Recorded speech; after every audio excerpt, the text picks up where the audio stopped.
చూడండి చెర్రీ టమాటా పూత వచ్చింది. ఎండకు నిలుస్తుందో లేదో చూడాలి.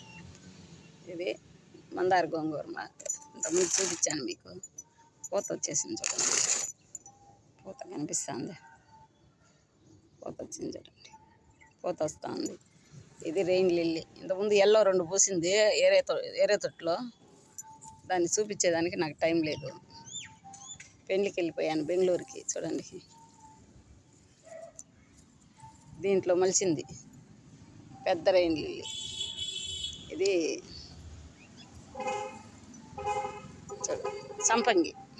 సంపంగిలో రెయిన్ లిల్లీ ఒకటి ఉండిపోయింది, వస్తాను చూడండి. ఇది ఏరే తావు నుండి నీళ్ళు పోసేదానికి అవకాశం లేకుండా ఉండి ఇక్కడికి మార్చి ఇప్పుడు రాత్రి నీళ్ళు పోసే కాడికి రెయిన్ లిల్లీ స్టార్ట్ అయింది చూడండి. చూడండి చెర్రీ టమాటా గుత్తులుగా ఒకే తావు నుండి పోయినాయి చూడండి. చెర్రీ టమాటా ఎక్కడా మలిచిపోయిందండి. చెర్రీ టమాటా నాటే పని లేకుండా.